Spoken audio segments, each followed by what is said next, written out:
نحمدہ ونصلی علی رسولہ الکریم اعوذ باللہ من الشیطان الرجیم بسم اللہ الرحمن الرحیم۔ میرے پیارے بھائیوں، بزرگوں، دوستوں اور پیاری بہنوں، السلام علیکم ورحمۃ اللہ وبرکاتہ۔ سدا خوش رہیں اور ہمیشہ پھولوں کی طرح مسکراتے رہیں اور ہر قسم کے دکھ درد تکالیف اور مصائب سے محفوظ رہیں، آمین ثم آمین۔ پیارے دوستو، آج آپ سب لوگوں کے ساتھ ایک بہت ہی زیادہ قیمتی نعمت کے بارے میں ذکر کرنا چاہوں گا، اور یہ نعمت جو ہے دوستو، یہ اس کائنات کی بہت ہی زیادہ بابرکت نعمت ہے۔ اگر کسی نے اس نعمت سے اپنی زندگانی میں فائدہ اٹھا لیا تو سمجھو فقط فاز، وہ کامیاب ہو گیا، اور اگر کسی نے اس نعمت کی بے قدری کی تو یہ پھر میں آپ کو بتا دوں، یہ نعمت صرف زندگی میں ایک بار ملتی ہے اور یہ نعمت پھر زندگی میں کبھی نہیں ملے گی۔ تو لہٰذا اس نعمت کی قدر کریں۔ آپ سمجھ گئے ہوں گے کہ میں کس چیز کے بارے میں ذکر کر رہا ہوں اور کون سی نعمت کو میں آپ لوگوں کے ساتھ شیئر کر رہا ہوں۔ دوستو، اس نعمت کے بارے میں اللہ سبحانہ وتعالیٰ اپنی پاک کتاب میں فرماتا ہے، وَوَصَّيْنَا الْإِنسَانَ بِوَالِدَيْهِ حُسْنًا، کہ ہم نے اپنے بندوں کو اپنے ماں باپ کے ساتھ احسان کرنے کا حکم دیا ہے۔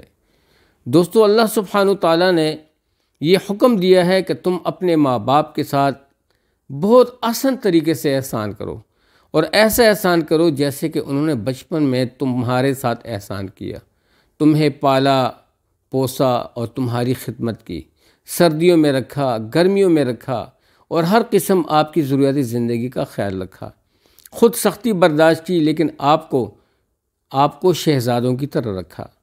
اس بارے میں ایک چھوٹی حدیث شریف بھی میں آپ لوگوں کے ساتھ شیئر کر دوں۔ ایک صحابی نے رسول اللہ صلی اللہ علیہ وآلہ وسلم سے عرض کیا، اے اللہ کے رسول صلی اللہ علیہ وآلہ وسلم، مجھ پر سب سے زیادہ حق کس کا ہے؟ تو آپ صلی اللہ علیہ وآلہ وسلم نے اسے فرمایا، تمہاری ماں کا۔ تو اس نے پھر عرض کیا، اے اللہ کے رسول صلی اللہ علیہ وآلہ وسلم، مجھ پر سب سے زیادہ حق کس کا ہے؟ تو آپ صلی اللہ علیہ وآلہ وسلم نے فرمایا، تمہاری ماں کا۔ تو دوستو، تیسری بار اس صحابی نے پھر عرض کی، اے اللہ کے رسول صلی اللہ علیہ وآلہ وسلم، مجھ پر سب سے زیادہ حق کس کا ہے؟ تو آپ صلی اللہ علیہ وآلہ وسلم نے فرمایا، تمہاری ماں کا۔ پھر چوتھی مرتبہ وہ صحابی گزارش کرتا ہے کہ اے اللہ کے رسول صلی اللہ علیہ وآلہ وسلم، مجھ پر سب سے زیادہ حق کس کا ہے؟ تو آپ صلی اللہ علیہ وآلہ وسلم نے اسے فرمایا، تمہارے باپ کا۔ تو دوستو، آپ اس سے اندازہ لگا سکتے ہیں کہ ماں اور باپ کا کتنی ان کی ویلیو ہے، اور کتنا کہ اس نعمت کی قدر کرنی چاہیے، اور کتنے یہ لوگ بابرکت ہیں، اور ان کے بارے میں کیا احکامات ہیں۔ تو دوستو، ماں باپ کی سیڑھی اس پل پر سے سب گزریں گے۔ اگر کسی کو اللہ نے زندگی دی، لمبی زندگی دی، تو یہ باپ بھی بنے گا اور ماں کے عہدے سے بھی گزرے گی۔ تو دوستو، اس لیے اگر کوئی بندہ یہ چاہتا ہے کہ میری زندگی آسان ہو، میرے بچوں کی زندگی آسان ہو، اور میں کامیاب رہوں، تو اس کے لیے پھر ضروری ہے کہ یہ اپنے ماں باپ کے ساتھ ویسی ہی زندگی گزارے جس کی یہ امید رکھتا ہے۔ اور تو اگر جن لوگوں نے اس کی قدر کی تو سمجھو ان کا بیڑا پار ہے، اور یہ لوگ کامیاب ہو گئے، فقط فاز۔ اور اگر ان لوگوں نے قدر نہیں کی تو دوستو سمجھو کہ ان کا جو بحری بیڑا ہے وہ سمندر ہی میں پھٹ کے تباہ ہو جائے گا، کہ ہمیشہ کی تباہی ہے۔ تو ان کی قدر کریں اور ان سے دعائیں لیں۔ اس بارے میں دوستو، اس قیمتی نعمت کے بارے میں آپ لوگوں کے ساتھ ایک چھوٹی سی ویڈیو کا کلپ شیئر کرنا چاہتا ہوں۔ یہ ویڈیو کا کلپ آپ لوگ واچ کریں اور غور سے اس کے ترجمے کو دیکھیں، جو ترجمہ ساتھ ساتھ میں پیش کیا جا رہا ہے اس کو دیکھیں، اور اس قاری صاحب کے تلفظ کو دیکھیں۔ یہ جو مولانا صاحب اس کو بیان کرتے ہیں، اور دوران بیان جو ہے دوستو، وہ کچھ لمحے کے لیے چپ کر جاتا ہے رونے کی وجہ سے، اس کو رونا آتا ہے کہ اللہ کریم نے اتنی پرائرٹی دی ہوئی والدین کے بارے میں کہ تم اپنے والدین کے ساتھ احسان کرو، اور بتدریج احسان کرو، وبالوالدین احسانا، اور اف لکما ولا تنہرہما، ان کے سامنے اف تک نہ کہو اور نہ ان کو جھٹلاؤ، اور وقر رب ارحمہما کما ربیانی صغیرا، آخر میں یہ آیت بھی ہے کہ ان کے لیے یہ دعا کرو کہ اللہ ان پر ایسے ہی رحم فرما جیسے انہوں نے بچپن میں مجھ پہ رحم کیا ہے۔ تو ملاحظہ کیجئے قاری صاحب کی، اس مولانا صاحب کی اس کلپ کو، جو آپ کی روح میں تازگی بھر دے گی۔ اللہ کریم ہمیں عمل کرنا نصیب فرمائے۔ جزاکم اللہ خیر۔ آپ واچ کریں۔ وَقَضَى رَبُّكَ أَلَّا تَعْبُدُوا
دوستو، آپ نے یہ کلپ واچ کی اور اس سے آپ کو اندازہ لگ چکا ہوگا کہ اللہ کریم نے والدین کے حقوق کے بارے میں کیا فرمایا۔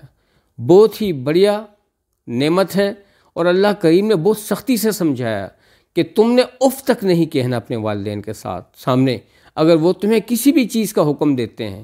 ایون یہ کہ یہاں تک آیا ہے کہ اگر آپ کو والدین اس چیز کا حکم دیں کہ بیوی کو چھوڑ دو تو آپ بیوی کو بھی چھوڑ دو، لیکن وہاں پہ تھوڑے سے شرعی حدود بھی ہیں، شرعی فیصلے بھی ہیں کہ آپ نے پھر ان حالات کو بھی دیکھنا ہے کہ کس وجہ سے وہ کہہ رہے ہیں کہ بیوی چھوڑ دو، پھر آپ نے اس کے مطابق ایکشن کرنا ہے۔ تو یہاں تک ان کی جو ہے نا دوستو ویلیو ہے، تو اپنی زندگی بابرکت بنائیں، ان کی خدمت کریں اور خوب ان کی تواضع کریں، موت سے قبل ان کو خوب جو ہے نا دوستو عزت دیں۔ اللہ سبحانہ وتعالی ہم سب کے والدین کی جو وفات پا چکے ہیں ان کی مغفرت فرمائے، ان کے درجات کو بلند فرمائے، اور جن کے حیات ہیں ان کو اللہ پاک توفیق دے کہ ان کی خدمت کریں، ان سے دعائیں لیں، اور پل پل میں اور ہر لمحے بلمحے گائے بغیر ان کی خدمت کرتے رہیں اور ان کی دعاؤں میں ہنستے بستے رہیں۔ تو دوستو یہی جو ہے نا دعاؤں کا منبع ہے، یہ آپ کے پیر بھی ہیں، یہ آپ کے مرشد بھی ہیں، ان سے دعائیں لیں، اور دوستو انشاءاللہ آپ کو دونوں جہان میں خوشیاں ملیں گی۔ اللہ سبحانہ وتعالیٰ کے حکم کو پورا کرتے رہیں، اللہ تعالیٰ ہمیں اس کا پابند بنائے۔ تو اب تک کے لیے ہی اپنی ڈھیر ساری دعاؤں میں یاد رکھیے گا۔ السلام علیکم ورحمۃ اللہ وبرکاتہ۔ جیتے رہیں، آباد رہیں۔